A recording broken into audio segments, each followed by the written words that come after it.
दोस्तों, बिहार में विधानसभा चुनाव है और चुनाव से पहले जो दो गठबंधन है, एनडीए जो बीजेपी समर्थित है और उधर इंडिया गठबंधन जो कांग्रेस के सहयोगी है, जिसमें आरजेडी भी है। लेकिन इस सब के बीच में बिहार विधानसभा चुनाव से पहले कई सारी रणनीति, कई सारे खेल बनते और बिगड़ते दिख रहे हैं। लेकिन सबसे ज्यादा चर्चा इस बात की हो रही है कि क्या एनडीए इस बार नई रणनीति से बिहार में चुनाव लड़ेगी। इस बात की चर्चा इसलिए भी हो रही है क्योंकि बिहार में जो चुनाव है इस बार एक नई रणनीति और एक नए मुद्दे पर भी देखने को मिल सकते हैं। लेकिन जो रणनीति है उसमें चुनाव से पहले बिहार के राजनीति में एक उलटफेर भी देखने को मिल रहा है। जेडीयू के दो बड़े नेता हैं जो कांग्रेस का दामन थाम लिए हैं। और इसमें अगर देखें तो पूर्व विधायक हैं सुरेश चंचल और हाजी परवेज सिद्दीकी, ये कांग्रेस का दामन थाम लिए हैं। दोनों को अगर देखें तो पटना में कांग्रेस मुख्यालय में ये दोनों पूर्व जो नेता थे वो कांग्रेस में शामिल हुए हैं। एनडीए से भरोसा, कांग्रेस का जो दावा है कि एनडीए से भरोसा लोगों का टूट रहा है, पीएम मोदी के दौरे पर भी सवाल उठाया जा रहा है। दूसरी तरफ यह है कि कांग्रेस एक नई योजना और अभियान शुरू कर रही है। इस अभियान के तहत में पुराने कांग्रेसियों को खोजने के लिए यह अभियान चलाया जाएगा और चुनाव नजदीक आते ही ये तैयारियां भी शुरू हो गई है। मतलब कि 1990 से पहले बिहार में कांग्रेस का बोलबाला हुआ करता था, लोगों के भरपूर समर्थन कांग्रेस को मिला करती थी, सरकारें भी 90 के दशक में कांग्रेस की हुआ करती थी।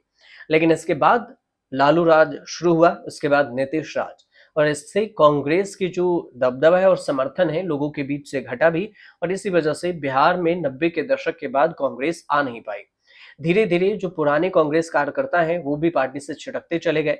राहुल गांधी ने ये भी अभी हाल के बयानों में ये भी कहा कि हमें ऐसे कार्यकर्ता की जरूरत है जो जमीन से जुड़े हुए हों, न कि ऐसे ही हवा हवाई की बात करें। मतलब दौड़ने वाला रेस की घोड़ा चाहिए, ना कि शादी की घोड़ा चाहिए। तो विधानसभा चुनाव के मद्देनजर जो तैयारियां हैं वो पटना में भी बिहार में भी हो रही है और इस सब के बीच में कांग्रेस जो रणनीति है वो एक अलग रणनीति तैयार कर रही है बिहार विधानसभा चुनाव को लेकर। इसके बाद सीट बंटवारे को लेकर भी बात हो रही है। इंडिया ब्लॉक में जो सीट बंटवारे की जो तैयारी है वो भी पूरी है लगभग। लालू तेजस्वी और कांग्रेस भी इस बीच में डील करने को तैयार है। कुछ सीटें हैं जो कहा जा रहा है कि जून में सीट बंटवारे पर फैसला हो जाएगा। लेफ्ट पार्टियों की तरफ से भी बातचीत हो रही है कि कितने किस को सीट दिया जाए।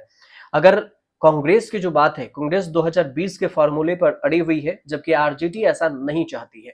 तो 2020 का फॉर्मूला क्या है? 2020 में आरजेडी ने 144 सीटों पर चुनाव लड़ा था और 75 सीटें जीती थी, जबकि कांग्रेस ने विधानसभा में 70 में से 19 सीटें जीती थी। सीपीआई एम जो सीपीआई एमएलए है और सीपीआईएम सीपीआईएम ने 6, 4 और 12, 19 सीटें इसमें से जीती थी। इसके अलावा देखें तो इनके सदस्य का कहना यह भी है कि हम सीटों को बंटवारों को लेकर जो कांग्रेस कह रही है कि हम 80 सीट से कम नहीं लेंगे, करीब करीब 100 सीटों का डिमांड है जो 80 सीटें पर आ जाएंगे।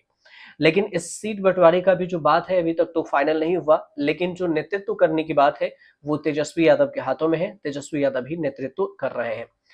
इसके अलावा ये तो हुई इंडिया गठबंधन की बात। अब अगर एनडीए की बात करें तो ऐसा कहा जा रहा है कि 101 और 101 सीटों पर चुनाव लड़ सकती है बीजेपी और जेडीयू। मतलब इन दोनों पार्टियों के बीच में जो सबसे बड़ी पार्टी दोनों अपने आप को बांधती है, एक तो बीजेपी है और एक है जेडीयू, जो बीजेपी मोदी और जेडीयू नीतीश कुमार वाली। तो ये दोनों 101 सीटों पर चुनाव लड़ने की बात कर रही है। अब बच जाते हैं चिराग पासवान, जीतन राम मांझी और उपेंद्र कुशवाहा। इनको कितनी सीटें मिलेंगी? तो अब ये कहा जा रहा है कि एनडीए बिहार विधानसभा की जो 243 सीटें हैं, इसमें से जो बाकी सीटें बचती है 101 और 101 लेकर, ये बाकी सीटों को लेकर चिराग पासवान के जो पार्टी है, उपेंद्र कुशवाहा को 7 सीटें देने वाले हैं। इसके अलावा हम जीतन राम मांझी को 9 सीटें और रामविलास पासवान के जो चिराग पासवान है पार्टी उनकी एलजेपीआर, उन्हें 25 सीटें मिलने की बात हो रही है फिलहाल। फिलहाल इस पर मोहर नहीं लगा आधिकारिक, लेकिन बात ऐसे कयासबाजी हो रही है।